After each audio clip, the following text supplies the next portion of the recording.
नमस्कार। आपका स्वागत है आपकी अपनी खुद की चैनल पे, जहां आप सुनते हैं हर हफ्ते एक नई और मज़ेदार कहानी। अब ये कहानी है बनारस वाला बॉल स्कैम।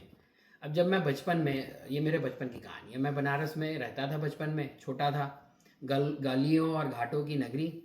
अब एक दिन मैं, मनु और सिंकू, मेरे दोस्त, तीनों एक किसी गली से गुजर रहे थे। तभी रास्ते में देखा हमने कि कुछ बच्चे एक बड़ा ही धांसू खेल खेल रहे थे। अब खेल कुछ ये था कि एक बॉल से एक लड़का दूसरे को मारता, अगर बॉल लग गई तो आउट, और अगर नहीं लगी तो अगला टर्न ले लेता, और जो आखिर तक आउट नहीं होगा वही चैंपियन। 20 गेंद को तो वहाँ पे गेंद तड़ी बोलते हैं।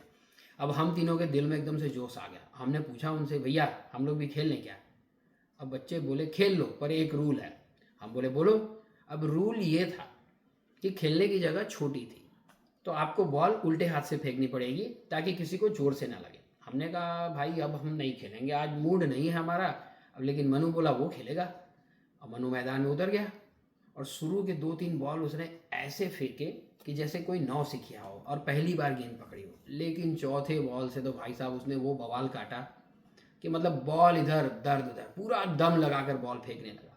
सीधे जाकर धड़ाम, कोई पेट पकड़ के गिर रहा है, कोई अपनी पीठ सहला रहा है, कोई सर पकड़ के बैठ गया। अब मनु आउट करता गया और बच्चे बारी बारी से पिटते गए। तभी एक अंकल जी पास से गुजर रहे थे और हम सबको देखने लगे। वो हमें भी जानते थे, उन बच्चों को भी जानते थे, उस खेल को भी जानते थे, क्योंकि वहीं रहते थे और उन्हें यह भी पता था कि यहाँ उल्टे हाथ से फेंकना है। अब उन्होंने जब मनु को देखा तो वो बोले, अरे ये तो बचपन से लेफ्ट हैंडेड है, फिर अपने बाएं हाथ का प्रयोग क्यों कर रहा है? बस फिर क्या, सब बच्चे एक साथ चीखे, सालों धोखेबाज। और हम तीनों को पीटने के लिए पीछा करने लगे और हम तीनों भी भागे जैसे पीछे भूत पड़े हो। अब भागते भागते हमें अचानक जोर से पेशाब लग गई। अब ये वो ज़माना था कि जब खुले में नालियों में और गलियों में पेशाब करना कोई बड़ी बात नहीं थी। उस समय स्वच्छ भारत अभियान नहीं था।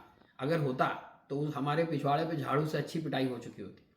हम तीनों रास्ते में एक नाली देखकर वहाँ खड़े होकर काम शुरू कर दिया। सब कुछ शांति से चल रहा था कि तभी वहाँ दूर से एक गायों का झुंड हमारी तरफ आता दिखाई दिया।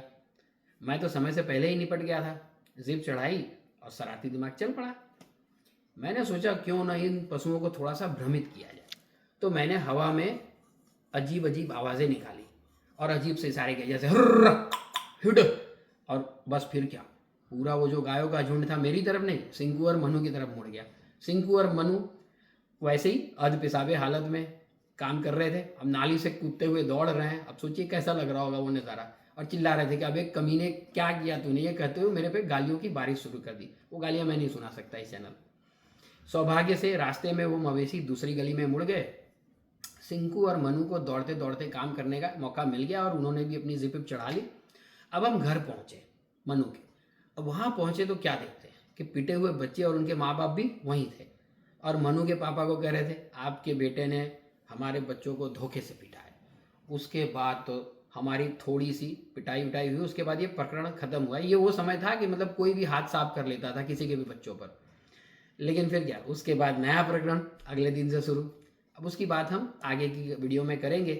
लेकिन अब जब भी मैं उन दिनों को याद करता हूँ तो लगता है कि उस समय में वापस जाओ और नए नए प्रकरण करो और मज़ा करो।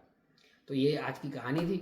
साथ में आपका ढेर सारा जो प्यार मिल रहा है चैनल पे, उसके लिए बहुत बहुत धन्यवाद। तो वीडियो को लाइक कीजिए, चैनल को सब्सक्राइब कीजिए अगर नहीं किया है तो, और दूसरों के साथ शेयर कीजिए। फिर मिलते हैं। धन्यवाद।